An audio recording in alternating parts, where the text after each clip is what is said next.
Hello, how is everyone? All right, who do we have in here so far? We've got Unfinished Project, Dart Sport. Wendy English was here second. I was here third. Check that out. I made it to my own string. Big Belly Racing, I believe he's in Canada. See, you should get registered. Then I would, we'd get you in the mix with stuff like this. Dust Devil Garage is here, Brian. Big Mike's Hoopty Barn. Yeah, I know it's cold. It was so cold he had time to make 2 comments. See, check that out. Dart Sport. Yes, we know Dart Sport. Just Mopar Joe, thanks for being here. You guys better straighten up. Joe's got the blue wrench. 2 Hacks Garage, NSB Custom Cars, Frankenstein C20. Thanks for coming out. Tall Garage is here. Well, cool. We got a pretty good crew here.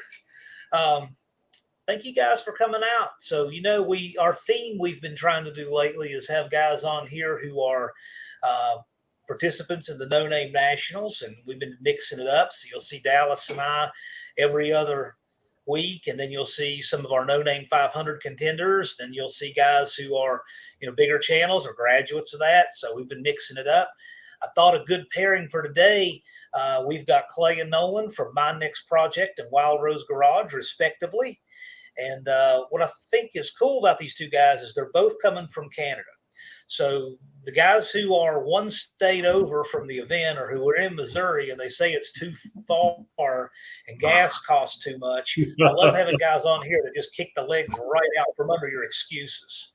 So, but I really dig your projects. I've been watching My Next Project's Duster and the Engine Dilemma with that. And then I've been following Nolan for longer. First with his Junkyard Bulldog Oldsmobile, and now his Studebaker he's building, destined for an Olds power plant. But these are 2 guys that are going to make it. They're too hard workers not to. So I thought we'd have them on here. So, wow, we got a lot more people in the house. LP94, Paul Shea, Travis is here. Boy, Travis might be the next person to make 500. He is, I believe he's in the lead. He's in second right now. Lunar Outlaw Garage is here. Yes, is it full? You're going to know what he means by that here in a couple of days. SRP is here. Yep. He says gas is expensive, but I'll be down there. That's right. We got a guy coming from Oregon. He's coming even farther than you guys, $21.86 each way. And his fuel bill is not going to be cheap either. All right, Lout Burns. Well, cool. We got 30 in here all of a sudden. Thumper's in here. If I can make it, anyone can. Well, you did. You did. And he does have a few videos. He doesn't call them build videos. Dart Freak 75. Bad Trees in the House. Barrow's Garage. See, these people all want to be fashionably late. Isn't that cool? They all come sliding in, William Miller, glad you all are here. Well, anyway, so, gentlemen, thank you so much for coming on. Appreciate you being here.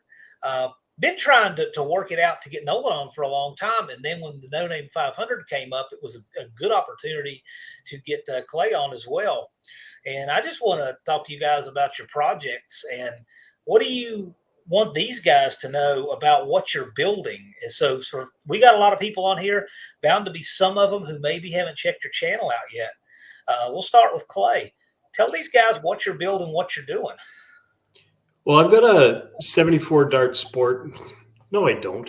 I have a 74 Duster. And I've been driving it and beating on it and blowing engines up in it and stuff for about 4 years now.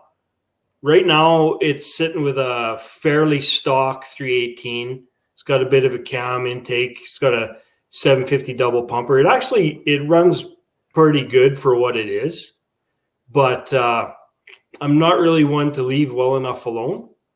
So chances are what I'm going to end up doing is messing with it. I've got a set of aluminum heads I might put on that 318. I've got a couple 360s I would like to, ideally that's what I would like to have in there. I've got a couple 360s. I'd like to make 1 out of 2. Unfortunately, the one. Sorry, what's that? Yeah, they're all. I've got is LA stuff right now. I've got another project that I'm working on, a truck that I've been putting a couple videos out on. I put a Magnum in it, but there's just a few little things, little changes that most guys know about that make that a slight pain in the butt. So I think I'll stick with the LAs for now, and maybe in the coming years, I'd actually like to look at a Gen 3 Hemi for it, to be perfectly honest. Okay. All right. It's a cruiser. It's a long range. It's got a 411 gear in it, but it's got an overdrive automatic transmission in it. So it's just a sweetheart going down the highway. It's really nice. It's one of them kind of up in the air things. I don't know if I'll throw it in the trailer, drag it down there with my truck, or ideally I would like to just road trip the car down there. Now, do you race it now? Because it's clearly a good street car. I do. I race it a little bit just in testing tune. Like I only got out once last year just because last year was kind of crap and I was busy and whatnot like that. And it's really slow. It should be faster than it is. I've got the suspension kind of jacked up. It's got super stock springs in the back, but the shocks are too short. So it won't let the springs work like it should. And that little measly 318 is actually chirping 275 drag radials off the line, and it shouldn't be, you know. I mean, it's a fairly well prepped track, and it's just, I need to spend some time at the track and make it work. That's the biggest thing for me.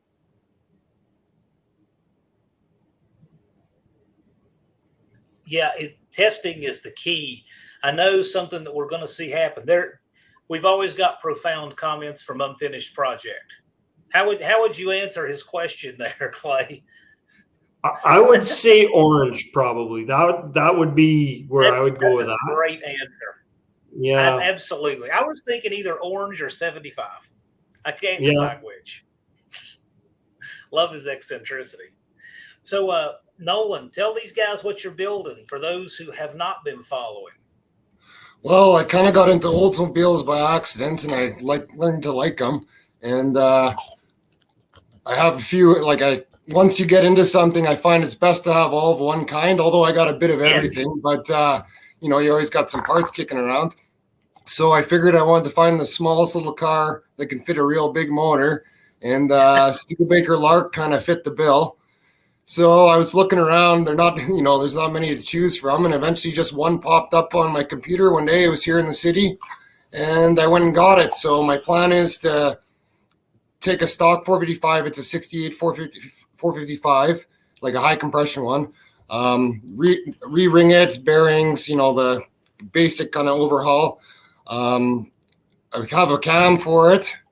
It's like a 442 grind, and I'll put a turbo 350 behind it with about a 3500 converter. It's already had a Dana 44 put in the back, so it's a pretty good diff. The Jeep guys like them, and we'll see how it goes. I'll probably load it on the trailer, take it outside the city, put some Dr. Pepper down, do a burnout, and see how it goes, and then I'll put it on the trailer and off I go.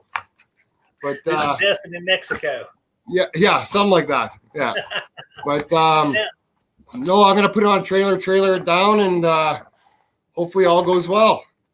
Now, something that we touched on a little bit right before we went live, and I'm curious about, I know these guys are too. So, and I have no idea. I've never been to Canada. What do you guys need to do to cross the border and get back? I mean, not just yourselves, but you got to bring your car. So what's that like? I mean, what's the process like? It's actually not that big of a deal. I bought my car in Texas, and that was a little bit more of an issue, like driving down there with an empty trailer and coming back with basically what it was just a painted shell of a car. Really? So that was a bigger deal? It was a bit bigger deal, but I did my research. I had all my ducks in a row, and even though I was nervous as all get out, it went really, really well. I got kind of lucky. I guess the guy that checked me through at the border, he told me, yeah, I'm a car guy. It's nice to see this happening and blah, blah, blah. And you do your research, you get your paperwork in order, and it's really not a problem. And I really believe going down there and back now owning the vehicle both ways, I think it should be super simple. What was the process like? Like you said, it was a little bit more added to it because it was an empty trailer going down and back. Like, what kind of stuff do they ask? And I'm just curious. I've never tried it before. It's interesting to me. Well, one of the most important things they needed the bill of sale 3 days prior to me coming back across. That's interesting. And that was a bit of a pain for me because we did it sort of as a cannonball road trip. My dad and we drove to Dallas, Texas and back in 3 days.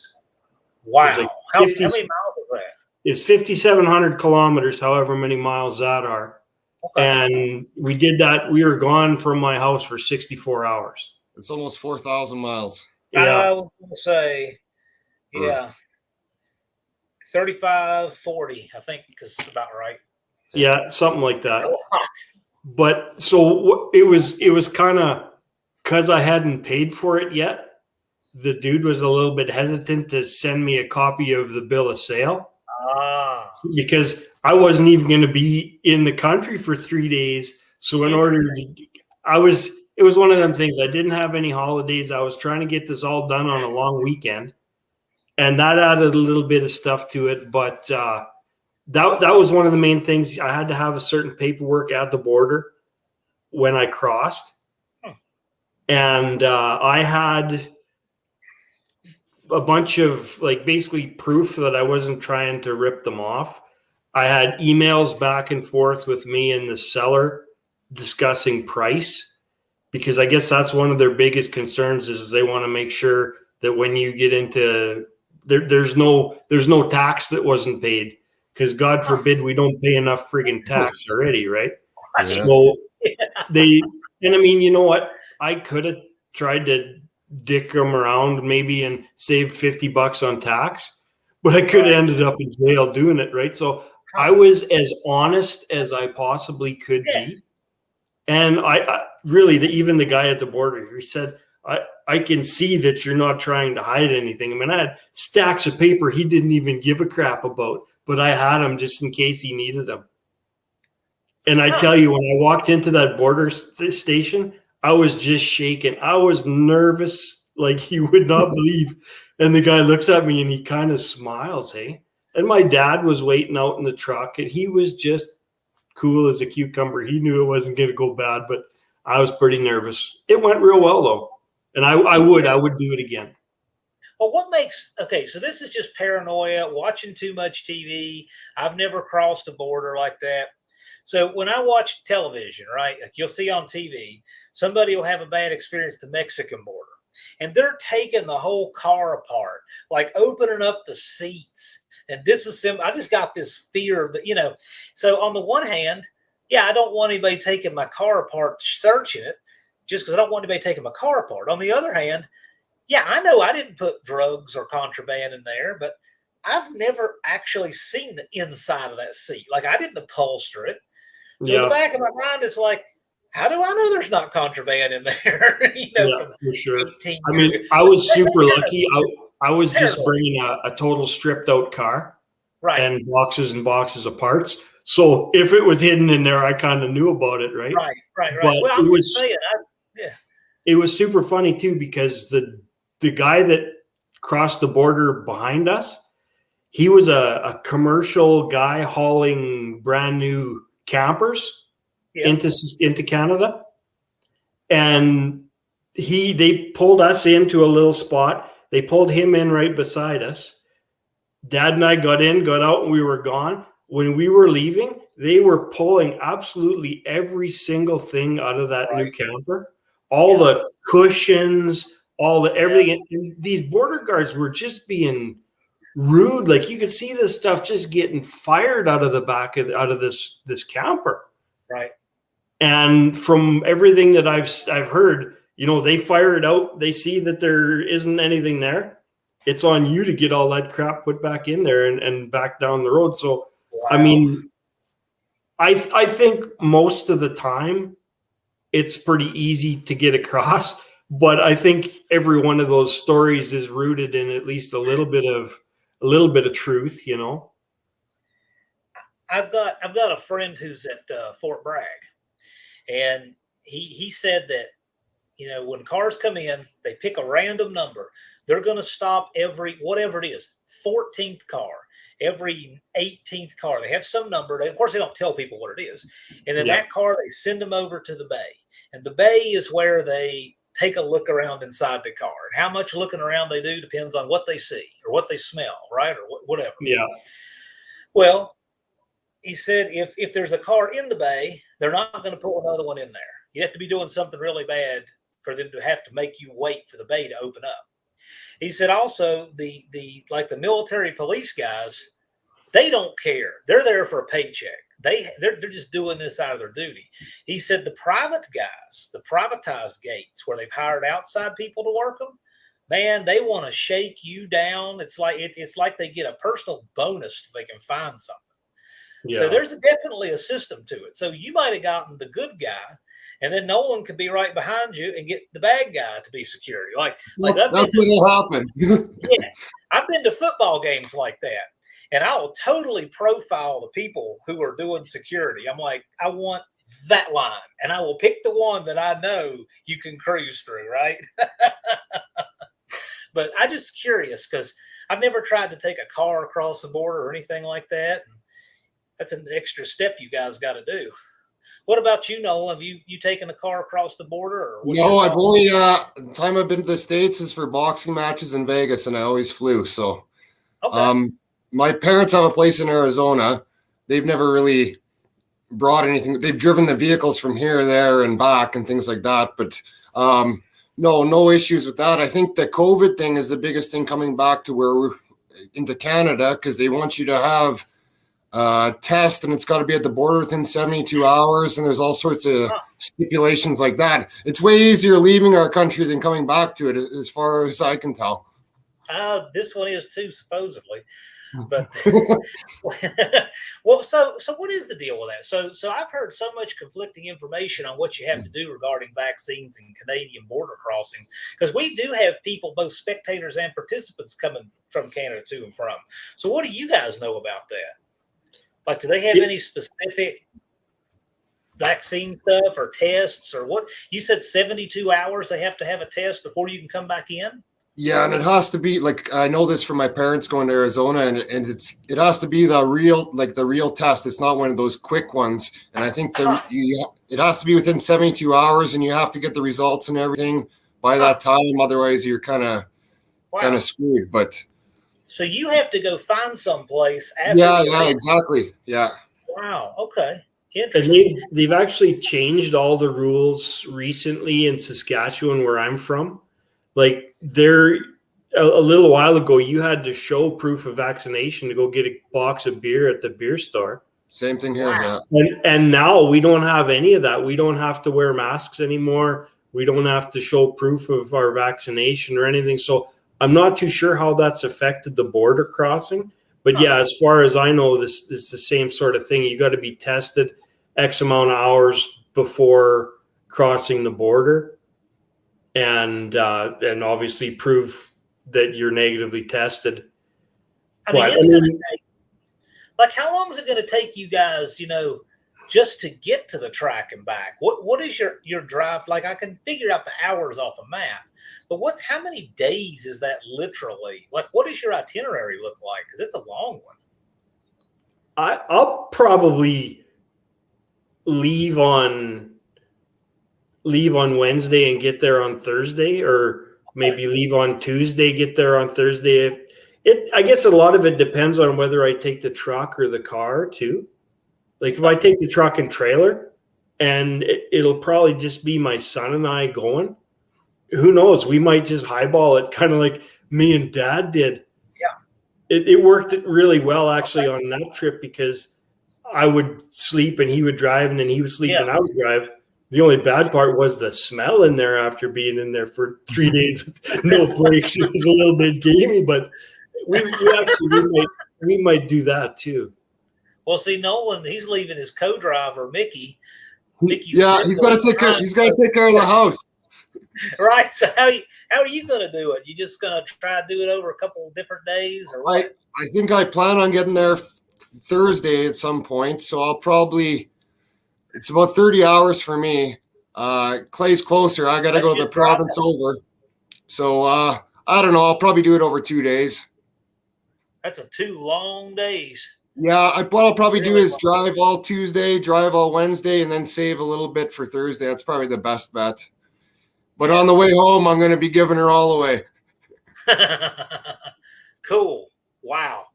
That's something else. Have you guys, and I don't want to jinx you or make you think of something you didn't want to think about. Do you know what your fuel bill is going to look like? It's going to be what it's going to be. People ask me what it costs me to fill my car. I just fill it when it gets empty. We don't worry about that. I don't think about it. I really don't. I had somebody ask me that today. What are the gas prices? So, I don't even know exactly. I know about, but here's the thing. I need fuel when I need it. And I go to the same place to get it. I need fuel when I need it. And that's it. What difference does it really make to a certain point? Yeah. If gas here is, if it's $3.80 or if it's $4 or if it's $4.25, it doesn't change where I have to go and where I have to be. Yeah. So you just do it, right? But I was curious about that. Another thing too is parts, and it's just a jump ball for either one of you because I know that Nolan is running a milling cam. You had trouble finding a cam. What are you guys seeing on parts supplies and things like that? What are you guys experiencing with that?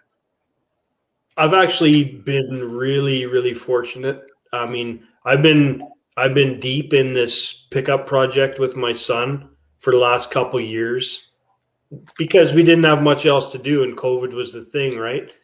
But I buy the majority of my stuff through Summit Racing. Me too. Yeah. And if you pay more than $300 US, it's free shipping. And basically 6 days from when I press go on the order, it's on my doorstep. A lot of stuff though from Summit has been back ordered. Like it'll say it's in stock. I go to check out and at the final billing and it'll say expected in May. Cause I went to buy a converter recently for a Turbo 350 for that thing. And it was a cheap converter. So I got some other stuff. So I'm over $300 and then go to check out and the converter's back ordered for months. So I canceled it and I ended up getting one off eBay or something. But yeah, I don't know. It's as for cams, I don't know. The last year I did a 454 for a guy. There was no cams in the spec he wanted. I ended up going with a Melling with that as well because that was the only one I could kind of find. And with the Oldsmobile, I usually like Howard's cams, but every single cam manufacturer in the grind, something like I wanted, none were in stock anywhere I looked. So I actually got the cam through Rock Auto. And it's a Melling cam. It's like it's a W30 4-speed grind is what it is. It's kind of it's a real old grind. Lots of duration, not much lift, but it'll work, I guess. The last cam that I got, I picked up from a place called Oregon Cam Grinders. Yeah. They're just like a custom cam grinder or whatever. Yeah. And he had what he needed to make it. And it didn't take hardly no time at all. He had lifters for me. Awesome. And everything, it worked out really well. So now, really, I haven't been screwed over that much by parts, but I do know lots of people that have, and I've helped a couple people out with different things, and just kind of told them, replace it when they start making them again, sort of thing. Is there anything that and this question goes either way. Is there anything you would envy about a position that we car builders have here? Or is there anything that we should envy about a position you guys have up there? Is there some kind of ace you have? I'm curious because I always ask this question of the Australians because they're so far away. Like everything's different over there with getting parts and stuff like that. But I'm popping the same question up to you guys. Something we might not have thought of. It's a way bigger deal for the guys overseas, I think, with parts shipping and whatnot like that. A big thing, what I am envious of, and that's why I bought my car out of Texas, is more possibility of rust-free sheet metal. Yeah. I was watching a video today that I can't remember what his name is, Dutch Brothers or Dutch Boys or whatever. Yes. He's one of the Race for 500 guys. Yes. And he's talking about picking up a rust-free Volare. Well, the last rust-free Volare in Canada probably rusted away 15 years ago. Right? So, I mean, it's funny you say that. Not true. There's a car lot down the street from my house. There's a Volare there, and it looks like it's some old Baba's car or something. Oh yeah. And it's a 2-door, and there is no rust on it. Paint's a little faded. It's blue. The only damage I can see is the grill's busted. I don't know what they want for it, but yeah, there is no rust on that car. I couldn't believe it.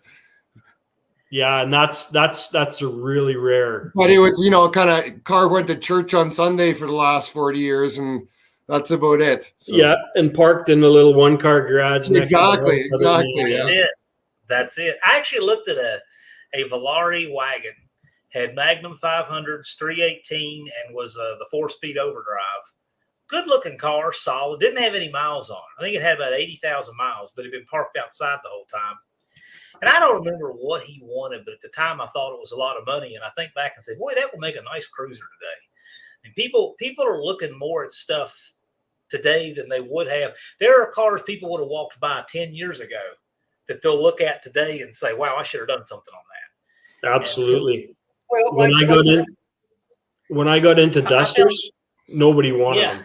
Well, that's why I was saying. Now, they're the thing. They're the thing.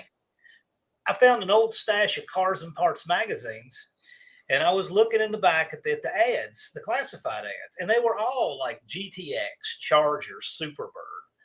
You didn't see any ads for Darts and Dusters because who would put an ad in Cars and Parts for these disposable compact cars in 1978? Yeah. Nobody. And now those are completely legit muscle cars, highly desirable. I love A-bodies. I don't think I do too. I mean, they're that little bit smaller, They're I was looking for a 74 Charger when I bought my car, but I picked up the Duster because it was available, and the first one I bought was a real screaming deal. And I'm not looking back, I'll tell you that much. I know my old man had a 70 Swinger when he was a teenager, probably about 16. He got it in 71, so he was a year old. And in 1975, people kind of stopped driving muscle cars and stuff, he said, and had 80,000 miles on it. I think he said he sold it for $800 back then. It was a 4-speed car, lime green. Yeah. But he said, with the gas and stuff back then, he said at 80,000 miles, it was actually getting pretty winded too. It was puffing blue a bit, but still, if a guy could have picked them up for $800 back then and had a shop full, he'd be doing pretty good today. Yeah, for sure. I agree. I saw in this, there were 78 and 79 issues from 1978, 1979. In my lifetime, Hemi cars, $5,000. It's just mind blowing, but yeah.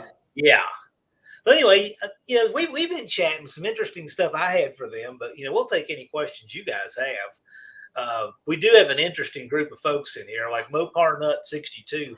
I think he likes to tell us this kind of stuff just to make us jealous. He's got 374 Chargers, and one of them was free. He's got quite a stash. And Dust Devil Garage is looking for a 71 Satellite. Well, there aren't a lot of people, but you should make Lunar an offer on his 72. What else we got going on in the comments? Big Belly Racing says, we have safeties in Ontario, Canada. Rusty fuel and brake lines fail safety. Okay, so when he says safeties, he's talking about an inspection sticker. That's what we call it here, an inspection sticker, state inspection. So we don't have that in my province. Okay, all right. We have it here, but actually 87 and older it's not exempt, but it's largely exempt. Huh. And they do it, just kind of spot checks for safety. So I mean, What's a it spot goes on check? the radio. Oh yeah, they got spot checks on next spot. Everybody with the junkers just leaves them in the mall parking lot for the weekend, and it's So it's like a almost like they DOT. might as well not have it, you know. So it's just like a checkpoint where they shake people down? Yeah, they'll do it on the highway. Like they'll check for crap cars and drinking and driving, and they'll do that all at the same same. So if you're driving an older car up there, right, they can just pull you over just to see if your stuff's in order. I've never, not here where I am. They can. It, like I say, it doesn't happen very often. But I will say, Saskatoon is the city that's right next to us here where I live, and there's it's been the same local cruise street since the 50s. 8th Street. Everybody goes up and down 8th Street. Last year, the only people that I heard get bothered were some fellas in these. I'm not trying to be that guy, but they are a couple in the racer cars. Oh yeah. And these were not nice racer cars. These were like ones where you could see through the floor. It was like if Fred Flintstone drove a Civic, this is what it was. And everybody was all up in arms and, oh, these guys got hauled off the road and this and that. They were crap. They should have got hauled off the road, you know? So, I mean, if something's unsafe, I don't want my kids out on the road with it either. But realistically, where we are, we're pretty lucky. We're pretty safe. They're doing a little bit of stuff with noise right now, but I don't know. I don't think it'll ever amount to nothing. Same here with the noise. SRP's saying he thinks the Canadian that market Dakotas don't rust out as much. Maybe it's the rust proofing or whatever. But what are they doing with noise? You guys said that they're doing something with noise. What is the deal with that? Well, in our province, they're trying to make it sound like they're doing us a favor and loosening up the noise laws. But realistically, what it is they're changing the way they test. And the unfortunate part is, like, the way they test, like a new Hellcat Challenger fails, like a brand new off the lot Hellcat Challenger fails their test. So, I mean, how can you, like, it's all up in the air. It was always X amount of decibels, X amount of feet behind the vehicle at X RPM. And now they're just, like I said, they're just trying to change that. Well, just like everything everything does, they tell you it's for your own good to start with. Yeah. That's how they sell it to you. So I never go by that. For cars, for the most part, where I am, you're all right. I think like some racer, like Jap crap guys, they get in trouble because what they're doing now, they always bounce them off the rev limiter and they shoot those big flames now. I think it's all the turbo cars. Yeah. And it sounds like an AK-47 barking off is what it sounds like. So those guys will probably get a ticket. But a couple years ago, about 10 years ago, they brought in sound bylaw for bikes. And like if you have a Harley or something, if the cop's an asshole, you're getting a ticket. Like they don't know what they're doing either. Like the same thing. They don't know what they're doing when they test it. They don't know how far away. I've seen that. Oh man, we have that problem here. Cops don't know. Okay. So here, if a person's get ticketed for sound, bumper height on a truck, window tint, hood scoop, here's the thing. You could have 10 cops measure and you will see at least 5 different procedures. None of them really know what they're doing. Like hood scoops. The book explicitly tells you how to measure a car's hood scoop.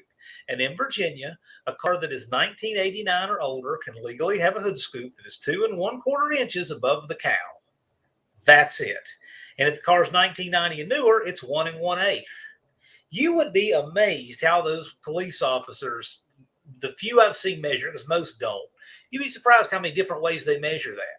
They literally can't operate a tape measure, and they can't read the book, and they don't know what it says. And bumper height is just as bad. Window tint, it's all the same.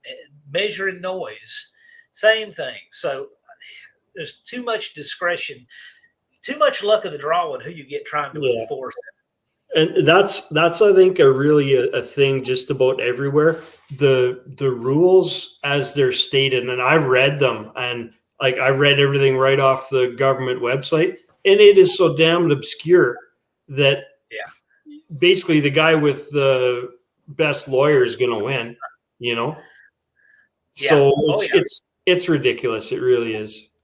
Dakota is in Georgia. I'm in Georgia right now too. It's not where I live, but Dakota lives in the state.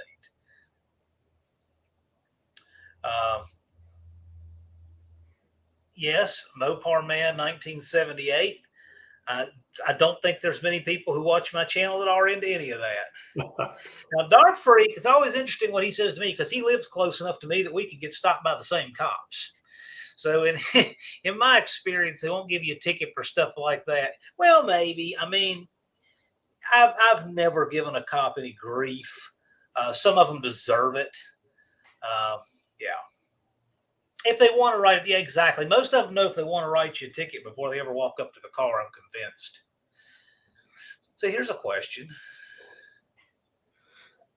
I'm in Edmonton, and I live in Beverly in Edmonton. Very fair.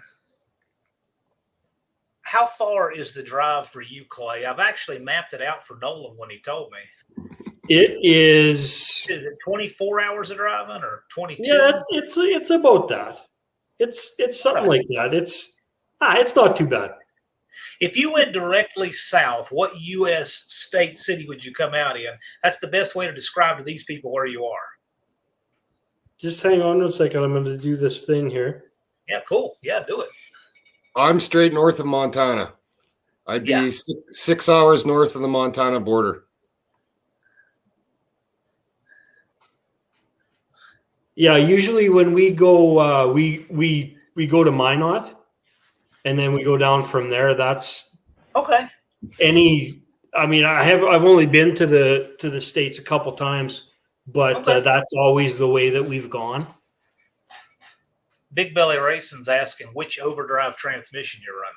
Oh, I've got the A500. It's the 904 based Dodge overdrive automatic. It's a real nice. It's fairly small. Those are great.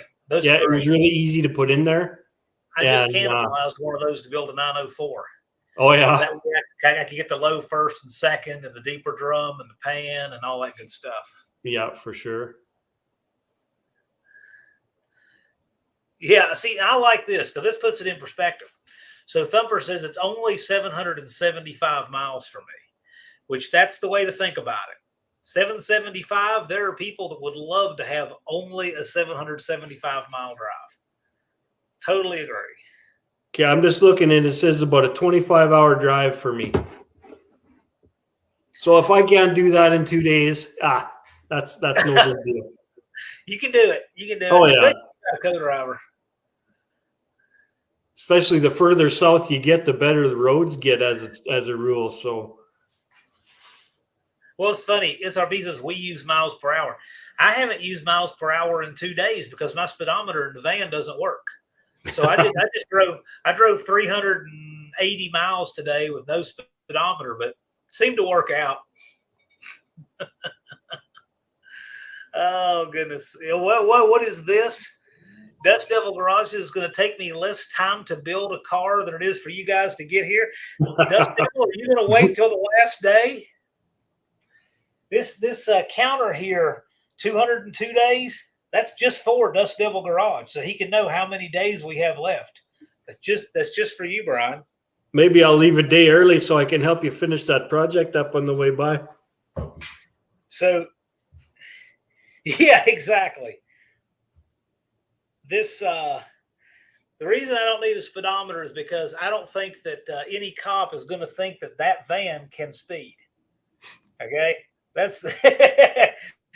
I don't think any cop's going to think he'll read his radar at 85 and say, "No way, that didn't happen."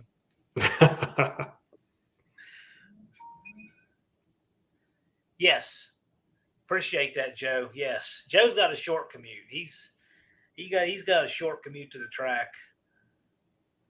I'm gonna be glad to see all of you guys there. I need to open up parking space here. Okay, that's cool. We're still working on parking at the event for the No Name Nationals. So, what's you guys? What's your plan like to make it? You know, you're both No Name 500 contenders. Okay, as of about an hour ago, Clay had 114. Okay, so you've got 386 to go. Nolan's close. He's got 88. You have 412. What's your plan like to get your subscribers? And then what's your plan? What's your time frame like on your vehicles? Because we've only got so many days. You got 2 different races to run. One to get your car done, one to get your subscribers. What you guys planning? Well, my big thing, I mean, I could take it the way it is. I probably shouldn't, but I could, you know. So big thing to get subscribers, I got to start working on my car more than working on all my other crap that gets in the way of working on my car. Because even though, yeah, working on the truck, I've been making content on that too. Yep. That's not really what this whole thing's about. It's about getting the car ready. So I got to get some stuff going as far as actually car work. And then the bad part for me is a lot of good stuff that I'm going to be able to put out is when the snow melts and the track opens. I'm really wanting to do a lot with kind of my road to sorting this car out suspension wise. And that's going to be a lot of stuff, but I can't wait 2 months to start getting subscribers, right? Yeah. So I gotta,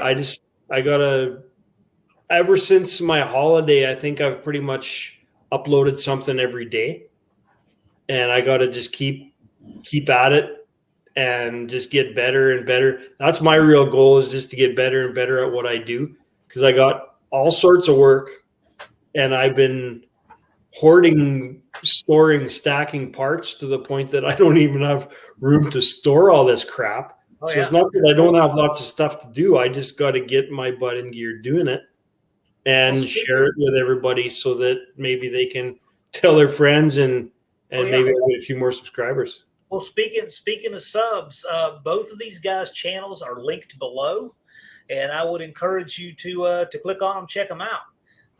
I mean, I don't have any doubt that they're going to make it. I think Nolan will likely make it first because he's got a pretty good head start. He only needs 88. But you never know. Frankenstein C20, he shocked us. He got from 75 to 500 in about 4 days. Okay? Just takes the right video. White Trash Motorsports, Sam over there, he did it in about 1 day. He went from 87 to over 500 in 1 day. If you have a video that goes viral, and we didn't make it difficult. We made it, you know, anything on your channel. So, yeah, Dakota's always got projects going. What I want to know is why Dakota's not coming to the No Name Nationals. He really should, but maybe it's too far. What's that? Maybe it's too far. Yeah, maybe it's too far from a guy from Georgia to make it to Missouri. But no, everybody has their reasons. But I will say this: we would love to see him. I have seen Dakota, but I think a lot of the other viewers were too. But any of you guys, we got 53 watching right now, 57's flickering around. If any of you guys are not subscribed to my next project or Wildrose Garage, I think you're missing out. These are two good, with their small channels. They're good channels. Check them out. They both need their subs. And like I've been telling people, I don't tell anybody to subscribe to anyone. I just say, these people deserve a shot. Go check them out. And you see if you think they're worth subscribing to. But when I tell people that, it means I think they are, because I wouldn't say that if I didn't think so. That's just me. So, you know, I'll try to get them there. You guys earn the subs, and I'm confident that you will. I don't really have any doubt with either one of you making it. I'm just hoping to trying to think if I make stuff that, you know, I would enjoy watching. Hopefully there's other weirdos like me that might enjoy watching it too, right? I'll tell you what, it works out. Unity Motorsports Garage. At this point, I would hitchhike to Missouri if I had to. Andy is hardcore. Let me tell you, I have seen Andy take the contents of a trauma kit, duct tape, and gauze to get an oil pan taped up to try to get a truck running again to drive it to another exit that just threw a rod out the block. So, yes, Andy, when he commits, he does stuff. Outfits Garage enjoys it. Yeah, I mean, there's a lot of us that enjoy it. Tom, you said you'll both make it to 500. I have no doubt. I really do. I have no doubt because you both have the right attitude and you're legit. Mopar or no power really is the name of the game. I wouldn't say that, Tall Garage, because it started out pretty Mopar heavy because it launched from my neighborhood. So it was a lot more Mopar people. But as time has gone on, it's changed. We have a lot more other makes now. I would say the first 2 weeks people thought it was a Mopar benefit, but that's because it was all my buddies signed up first. But not now. Now we have everything coming. And that's the thing too. Hopefully it is a whole bunch of everything, because it's great to get down there, see all sorts of different things. I mean, I'm a Mopar guy. You can see from my hat, I love my Mopars. I love everything. I just spend my money on Mopars. You know what I mean? Oh, I do too. Absolutely. I agree. Subscribing doesn't cost. No, it does not. And these guys deserve it. So hopefully they'll get subs from this. Yeah, one of our most popular vehicles coming is the Holy Goat. So that's going to be a GTO showing up. Yeah, that looks pretty crazy, that thing, doesn't it? Would you have ever thought, go back 10 years ago and ask yourself honestly, would you have ever thought that you would go to a national event where one of the most popular cars there is something people used to use for target practice? Yeah, no kidding, eh? And here we are, legit. It's legitimate. The one I'm looking forward to seeing the most is Casper. I want to see that thing run. Me too. Let me tell you, I'm going down for the Dyno Day on that April 1st. So Dyno Day is coming up here in a couple of weeks, and I'm going to be there. So we're going to put that beast on the dyno and see what it makes. You guys have any projections? You familiar with Andy's engine, Nolan? I figured I'll put out about 750. 750? It's not a bad guess. What do you think, Clay? Honestly, I'm so out of the loop with high horsepower like that. Usually I would have to build 2 engines to get 750 horsepower. I'm pretty bad. I wouldn't be really the guy to ask. Me too. Well, I'll tell you what, it's going to be great. Andy's put a lot of effort into that, and I can't wait to see it run. It's probably the most impressive small block I've ever seen, to be honest. Oh, you are kidding. Great day. And he's teasing us. Like, the heads aren't ported. He's not spraying it. I mean, he's putting it together in such a way that there's so much more he can do when he decides. So what a teaser. Heavens Mopar says it's cool to see how the No Name Nationals are bringing the car nuts together in general. Absolutely. That's been my favorite thing. The way people are coming together to help one another with this event. I've never seen anything like it. It's fantastic. What else we have here? Yeah, Steve Maggs put some holes in it also. Yes, he did. Which Mopar will beat Casper? I don't know, Joe. What answer do you want me to give you for that?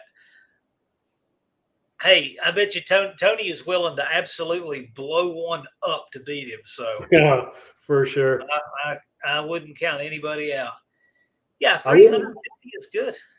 I wouldn't put a lot of money on me beating him. I'll tell you that much. Great day. Well, there's a lot that can happen. Look, no matter how much power you make, it's a 4,000-pound truck. That's right. Anything can happen, right? Yeah. Correct me if I'm wrong, Andy, since you're in here, but I don't believe you've raced on that track. I mean, anybody can just blank out. You know, anybody could have a problem, could break apart. So nothing's for sure. Nothing's a gimme. That's all we have to have the race. Yeah, for sure. Oh, look at Dust Devil. Too bad he's going to get beat by a taxi cab. So Dust Devil's in Tony's camp thinks he's going to make it. I can't pick favorites. It's not really ethical for me to. So, but I'm just excited to see the whole thing go down. Yes, Casper is top notch.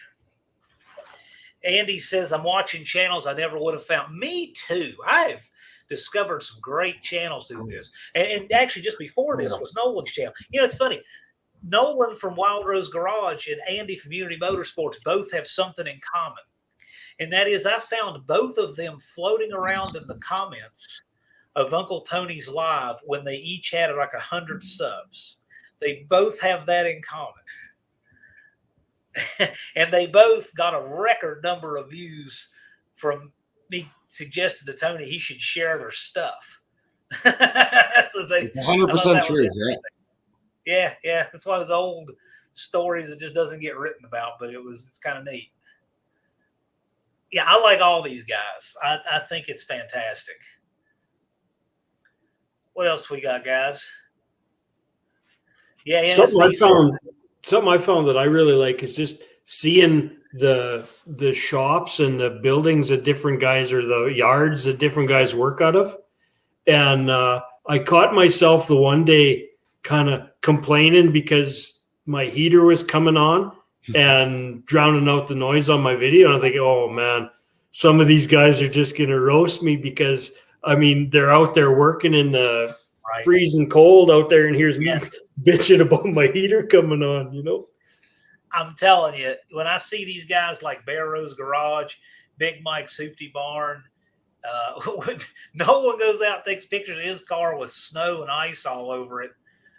Well, I think, what is it you said, Nolan? You were working on a roof, and it was, what? I mean. Yeah, so I'm a plumber, and they're doing a big hospital here in the city. And, of course, when the cooling towers for the cooling system of the hospital arrived, it was the coldest bloody week of December. So I'm out there, and they're craning it up to the roof. And I think in Fahrenheit with wind chills, minus 49. Bloody cold. Yeah, bloody cold. It just looks like you would freeze up and just crack and fall apart in pieces on the roof. That's terrible. Yeah, it wasn't a fun week. Andy's a driveway kind of guy. Me too. I'm all about just working out in the driveway. All about it. This is cool. This has flown by. I mean, we're coming upon the hour. You guys have any specific questions for these guys or anything? I mean, I'm just hanging out, but I'm not going to try to type too long.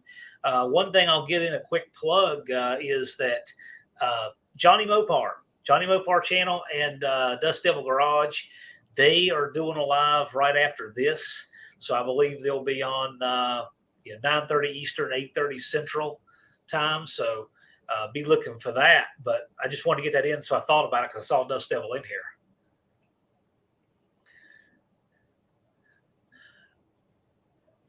Snow's great if you say so. If you say so, you can have it all. It can be. It can be good. It can be. It can be good if it's on somebody else's property. Yeah. There you go. Thumper says he's got 110 inches of snow this winter. What part of the Arctic do you live in, ma'am? We got lots of snow, but we didn't get no 110 inches, I'll tell you that. Yeah, that's a fair bit. That sounds like BC snow or something. No kidding. Two Hack says he's building his 521 on the 26th. Excellent. Looking forward to the video on that. Outfit says, come get the snow out of his yard, I guess, so he can drag more cars in. I told Outfit he can come on one of these lives. I said 250 subs. Come on alive, just to give him some benchmark to shoot for. I'm with Patrick. Mostly old parts and rust. The only good thing about snow is when it's gone.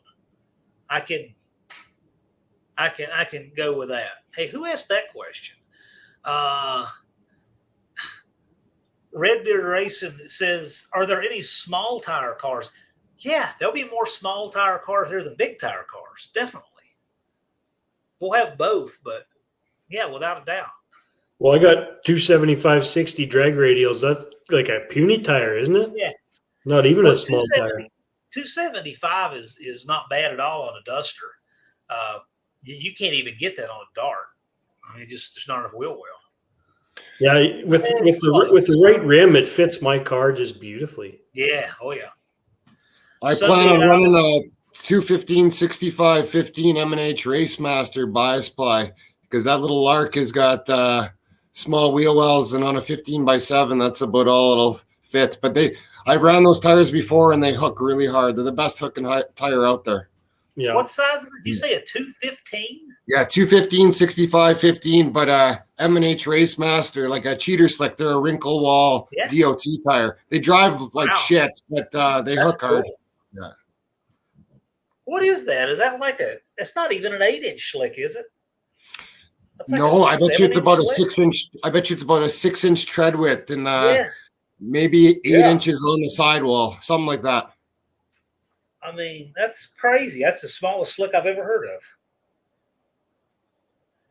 The section width on that is 8.4. Yeah, I mean that's the side. I mean that's tiny, man. That's going to be neat to see how you hook that up.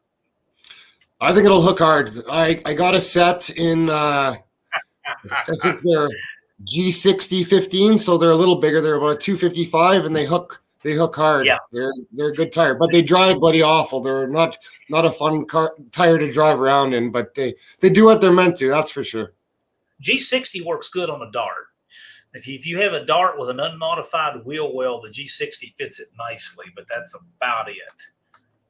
Duster, the back of my dart Sport has got a 30x9, and there's more room left. The front's trimmed a little because it's 30, but there's even more width left than that.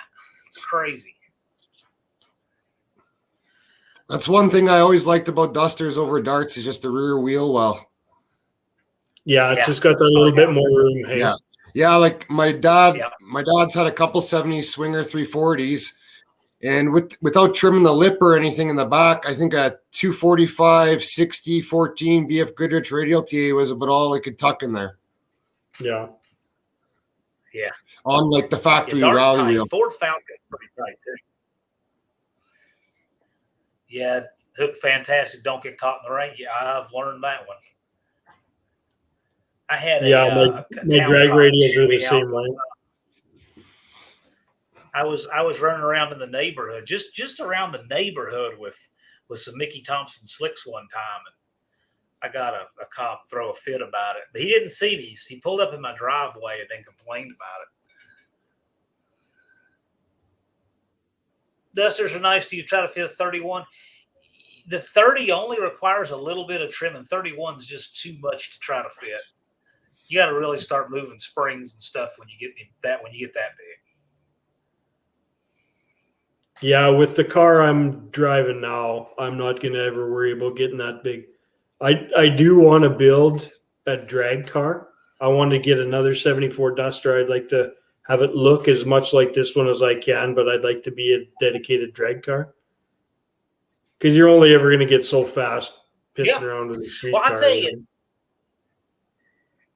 I feel so much better if you separate street car and drag car. Because that purity of purpose lets you build a much better street car and a much better drag car, I think. Yeah, exactly. I think trying to have one car to do too many things is just a frustrating thing that I know I don't need. So this is interesting. So Dart Freak is saying, not that we're making this a tire fitment video, but still, he says his 75, the widest he can fit is 230. I thought it was the same wheel well from 67 to 76. Maybe he knows something that I don't. Okay, this is interesting. So Travis's Mopar Garage only needs 36 subs to make it. Well, I'll tell you what, his content speaks for itself. So you guys check out Travis, see what you think. He's getting close. See, this has become Tire Fitment Central because it's something we all go through, and we all have different cars, right? Oh, goodness. Oh, this is good. So this is some good intel for Nolan. Al is putting a 30x10.5 on Slaghammer. He's got a lift kit, though, so he's got a little bit different deal going there. Yeah, he's got a gasser. I got a gasser Comet in the garage, and you can kind of throw whatever you want under it. Yeah.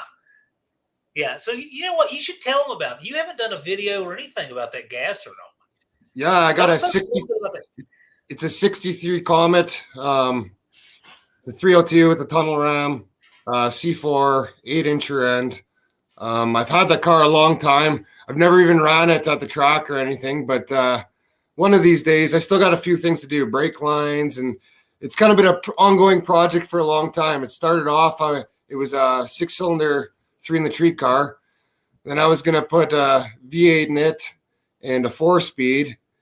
And then I ended up going with a C4 manual valve body. And then I kind of got into gassers. So next thing you know, the front end's ripped apart and there's leaf springs getting put in. And it sits pretty high. But no, it is what it is. It's a light little car. It's probably just over 2,000 pounds. And it should work good. So this is a good question for both of you guys. And this is very subjective, so answer however you want. What do you guys believe is the limit for a street car to dedicated drag car? Where do you think that tipping point is that you got to go one way or the other? I think that's a kind of a tough question because, like, with the newer cars, it's totally different. Like with the Duster, I want to make it run as good as it can for what it is, kind of thing. But it will always be something that I can hop in and drive 1,000 miles. You know what I mean? So if I could get that thing into a low 13s type of car, which I don't think should be a problem, and still have it drive down the highway nice, I'll be happy with that. I don't know if that's what the question is or not. But if I want to go 10s, if I want to, run sportsman and go 10s all day, I don't want to. I'm not going to do that with my street car. See, for me, I have no problem with a fast car on the street. It's just if it runs on pump gas, it's a street car. If it doesn't, then I guess it's not. That's a good way to look at it, actually, isn't it? Okay. So Andy's in here. I think he's run deep 7s with his truck, 600 horsepower, small block, and a heavy truck. But it's a street vehicle. 4,500 stall converter, I believe, 430 gears in the back. It's got a huge cam, tunnel ram, but it has good street manners. I've seen him drive it on the street. It gets 16 miles to the gallon, runs on pump gas, and he can still haul mulch. He can still haul mulch. So how is it not a street car?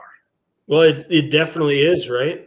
Absolutely. Right, but I mean, a lot of people would consider that. So that's a good subjective question. I think that's a pretty good one for everybody. Okay, so this is what Moparnut 62 says. He defines it where you need a cage. That's what he says. And that's valid. I could see that because a lot of guys will say that it's not really safe to run around in a cage without a helmet. I don't know if that's true or not, but it is true. If you crack your head on a roll bar rather than a nice padded B pillar or whatever, you're going to be better off. Well, there's a lot of good ways to look at it. And then Thumper says E85 is pump gas. So that changes it too. Do you run E85? You run a turbo? I mean, we don't have that up here, unfortunately. No E85 where I am. There's a lot of interesting ways to answer that. I think the biggest thing with street car is if it is truly a street car. I mean, street outlaws, don't tell me that those cars are street cars. No, if you can at least hop in it and drive a couple hundred miles, street car. Yeah. Get it to go as fast as you can for what you have, and it's a street car. Okay, now wait a minute. So Tom Bailey, he builds these monsters that run, in the 6s and the quarter mile, and he drives them hundreds of miles, on drag week. You tell me those are street cars? You know what? Is it enjoyable to drive that car? I bet that you got to put earmuffs on. Look down a flight of stairs riding that thing. you got to put earmuffs on, and you got to have the microphone to talk to the guy next to you. Yeah, you know it. He's got a support trailer. Yeah, don't get me wrong. If somebody offered me Tom Bailey's car to drive across the United States, I would be in absolutely 100%. but that's not something that I would build for myself and call it a street car. Well, see, I think that really all it proves is the question really just proves that we can set up a car to do whatever the task is. Absolutely. And we can sacrifice everything around that, right? Like if you want to build a car to run 200 miles an hour, it really isn't that difficult. It's harder to find a place to run 200 miles an hour than make a car that runs 200 miles an hour. Yeah. Now, how quick can it get there? How is it to drive? How long does it take to get to 200? Well, that's all stuff you may have to sacrifice, right? Yeah. Can you make a car that runs quick? Well, sure. What do you have to give up to get there? Do you have a lot of gear? Is it winding really tight? Are you giving up engine longevity, et cetera, et cetera? So we can build a car for any purpose. That's why I think makes it so hard to define. And it's largely an individual thing, right? What I look at as a street car and what maybe the next guy does think Tom Bailey's car is a street car. I kind of look at my car more as a street car, Right. So Nolan, which of your cars would you consider are street cars, and which of them would you say borderline not really being streetable? Because what you're building now, that's not really going to be a street car, is it? No, that car I'll probably, because I'm going to have it all gutted and stuff. I could drive it on the street, but I have a couple G bodies. I have my blue Cutlass has a 488 cubic inch stroker olds. It's an 11-second car, but it runs beautifully on the street. It doesn't have much converter. It's only got a 342 gear. I have a 78 Le Mans G body. It's got a 383 stroker, solid roller motor, dart heads. It put 420 out at the tires, and it's got 4 grand stall, reverse manual valve body. You can drive it on the street, but it's with 4,000 converter, and it's got a spool in it. Yeah, that's my one car. Yeah, and that thing runs awesome that thing runs awesome on the street. Now that's a street car. Now, but look at the Scoop. So there are some people that would say that Scoop preempts it from being a street car, because here it's not legal to run a Scoop like that. So it's part of it. That's an 8-inch cowl, that thing. What's this one? I just happen to have these two. Yeah, that's my Le Mans. Yeah, that thing. It's a pretty wild car. Like that, it's just a small block Chevy, and I'm not a real big fan of them. But that motor, I bought that car with that motor in it. It spins to 8 grand. It's a real well put together motor, but on the street, like I drive it on the street, but it's got a spool in it, lots of converter. I wouldn't want to go on a road trip with it, but bombing around the city and getting into trouble in the back roads and stuff, it's a fun car. I got a question, and this is something that I only see Canadians. You guys, Coastal Auto Reaction, that tent looking thing there. I mean, tent garage. Yeah, tell me about that, because we never see those here ever. Well, and they seem like a lot of people have them when you get farther north. Well, I only got one of them because when your garage is full, like I got a 3-car garage in the back, and it's got 2 cars in it and lots of car parts, and I got a shed in the back with all my car parts and stuff. So when you have too many vehicles and not enough space, I guess they fit the bill. So it keeps the snow off them and stuff, but they're kind of, I don't know. You wouldn't want to have a tornado around, that's for sure. Well, let me ask you too. So we'd asked Clay what his path was to try to get his subscribers, and he's, not going to wait too much longer. Start making content more focused on the Duster. What's your plan? Now you're a little closer. You only need 88, but what are you thinking? I'm just going to keep doing what I do, and slowly my numbers always go up, so I don't think I'm going to have a problem. And tomorrow I'm going to start putting my motor together. I got it all clean, so I'll put the main bearings in, and I'll put the crank and stuff in tomorrow. I'll make a little video and just chip away at it. And I got a lot of work to do. So, well, I hope both of you guys have more subs tomorrow than you had today. So hopefully we've had some new faces in here, and they've gone and checked out your channels. For you guys who were not here earlier, because they typically come and go in shifts, there's a link to each of their channels below the video. I encourage you to go check them out. I'm subscribed to both. Look at their content. You guys make a decision for yourself, but I think they're very good, worthy channels to subscribe to. I know I'm going to follow what they're doing long after the No Name Nationals because I think they're legit. So check them out. We can always hang out. I don't want to ever wear out or abuse my guests. I know it's a Friday. I know you got other things you want to do. So, you can always come back. I'd love to have you guys on again. I think it's been a lot of fun. Great. Absolutely. Yeah, sure. And here's the thing. Let's think about it. Maybe you guys come back after you get your 500 and you come back as the channels that are maybe giving advice to the guys still working on their 500, or maybe we'll have a new crop or something like that, or maybe when you're deeper into your projects or something like that. Yeah, that sounds awesome. Yeah, sounds like a lot of fun. Something else I will say. Go ahead, ask. What's something that? else I will say too. If you're looking at my videos and you see something that I could or should be doing different, please feel free to just let me know.